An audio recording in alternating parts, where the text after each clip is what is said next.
নমস্কার বন্ধুরা, একটা নতুন ভিডিওর সঙ্গে তোমাদের সকলকে অনেক অনেক ওয়েলকাম। আর প্রতিবার চেষ্টা করি কিছু নতুন জিনিস দেওয়ার, নতুনভাবে কিছু বুঝিয়ে দেওয়ার তোমাদেরকে। এই ভিডিওটা ভালো লাগলে একটা লাইক, কমেন্ট অ্যান্ড সাবস্ক্রাইব অবশ্যই করে দিই।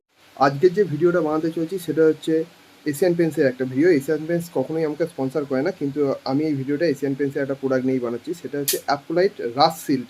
অ্যাপোলাইট রাস্ট সিল্ড প্রোডাক্টটা কী, সেই প্রোডাক্টটা কীভাবে কাজ করে, সমস্ত জিনিস এই ভিডিওতে বুঝিয়ে দেবো। আর ভিডিওটা পুরো দেখতে থাকো। বাড়ির দরজা রং করার জন্য প্রথমেই আমরা সিরিজ পেপার দিয়ে পুরো দরজাটা ঘষে নিই এবং তারপর প্রাইমার করে রং করি। কিন্তু এক্ষেত্রে একটু আলাদা। প্রথমে দরজাটাকে অবশ্যই সিরিজ পেপার দিয়ে ঘষে নেবেন। ঘষে নেওয়ার পরে আপনি যে অ্যাপোলাইট রাস্ট সিল্ড প্রোডাক্টটা মার্কেটে পাওয়া যায়, এটা সবসময় ডিপ ব্রাউন কালারের হয়। ডিপ ব্রাউন কালারে এই প্রোডাক্টটা যদি লাগান, এর জন্য প্রাইমার লাগানোর কোনো দরকার নেই। প্রাইমার ছাড়াই আপনি ডাইরেক্ট 2 কোট দেয়ালের মধ্যে এটাকে অ্যাপ্লাই করতে পারেন। অ্যাপ্লাই কিভাবে করবেন তারও ভিডিও আমি এখানে দিয়ে দিচ্ছি। ভালো করে ভিডিওটা দেখে নিন যে কিভাবে পরস্পর অ্যাপ্লাই করবেন। প্রথমে এই অ্যাপোলাইট রাস্ট সিল্ক যেটা রয়েছে সেটাকে একটা জায়গায় যতটা লাগবে আপনার ততটা ঢেলে নেবেন। আসলে এটা অনেকটা গাঢ় হয়। একটা কথা বলে রাখি বন্ধু, যখনই এই প্রোডাক্টগুলো ইউজ করবেন প্রথমে কিন্তু ভালো করে ঝাঁকিয়ে নেবেন।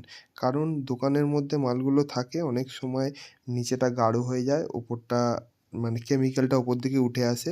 সেটা না করেই অনেকে ডাইরেক্ট লাগিয়ে দেয়, খুব প্রবলেম হয় তাতে। এইটার মধ্যে সামান্য তারপিন তেল মিশিয়ে নেবেন, হালকা হয়ে যাবে। মানে জিনিসটা কোম্পানি যেটা দেয় সেটা অনেকটা গাঢ় প্রোডাক্ট হয়, যার জন্য ওটাকে একটুখানি অন্য তারপিন তেলের সঙ্গে মিশিয়ে নিলে প্রোডাক্টটা অনেকটা ভালো পাতলা টাইপের হয়ে যায়। এরপর দেয়ালের ওপর অ্যাপ্লাই করবেন। দরজার ওপর যখন অ্যাপ্লাই করবেন, প্রথমবার যখন দিচ্ছেন আপনি হয়তো দেখবেন সেরকম কালার আসবে না।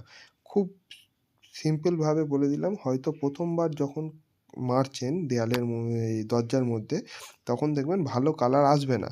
এবার আপনি হয়তো ভাবলেন যে এতটা বাজে লাগছে, জিনিসটা বাজে। অ্যাকচুয়ালি সেটা নয়। এইটা করার পর মিনিমাম আপনি 4 থেকে 5 ঘন্টা এটাকে শুকোতে দেবেন। একদম শুকোতে দেবেন জিনিসটাকে। দরজার মধ্যে প্রথম কোট অ্যাপ্লাই করার পর অবশ্যই শুকোতে দেবেন। দরকার লাগলে 24 ঘন্টা পরে গিয়ে সেকেন্ড কোট দেবেন। সেকেন্ড কোট যখন আপনি অ্যাপ্লাই করবেন তখন আপনি বুঝতে পারবেন এর আসল কোয়ালিটি কী, এবং এর মধ্যে আলাদা একটা গ্লেজ পাবেন। এটা প্রাইমার করে রং করার দরকার লাগে না।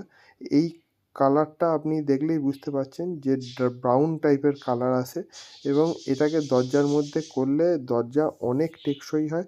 এবং আলাদা করে যে আমাকে প্রাইমার কিনে এনেই মারতে হবে তারপর রং করতে হবে এমন কোনো ব্যাপার নেই। যাদের কাছে সময়ের অভাব আছে বা যারা এত কিছু ঝঞ্ঝাটে যেতে চায় না, তারা এই প্রোডাক্টটা ইউজ করতে পারে এবং খুব ভালোভাবে নিজের দরজা জানলাটাকে সুন্দর করে রাখতে পারেন। বিশেষ করে ছাদের দরজা, যেখানে জল পাচ্ছে সেই সব দরজাগুলো এই ধরনের আপনি প্রোডাক্ট ইউজ করতে পারেন। নামটা মনে রাখবেন, এই নামটা হচ্ছে অ্যাপোলাইট রাস্ট সিল্ড। রাস্ট মানে হচ্ছে জং, এই জংয়ের সিল্ড হিসাবে এটা কাজ করে। আশা করি বুঝে গেছেন যে আমি যদি মিস্ত্রি ছাড়াই নিজের দরজা জানলাকে সুন্দর করে রাখতে চাই তাহলে কিভাবে রাখতে পারবো। আগে একবার সিরিজ পেপার দিয়ে ঘষে নিয়ে তারপর এই রাস্ট সিল্ককে 2বার যদি আমি অ্যাপ্লাই করে দিই তাহলে আমার আর মিস্ত্রির দরকার নেই, আমি নর্মালি আমাদের দরজা জানলাকে সুন্দর করে রাখতে পারি। আর ভিডিওটা ভালো লাগলে একটা লাইক, কমেন্ট অ্যান্ড সাবস্ক্রাইব করতে চ্যানেলটা ভুলবেন না। আর নতুন নতুন আরও ভিডিও আপনার জন্য আমি আনবো। আজকের জন্য টাটা।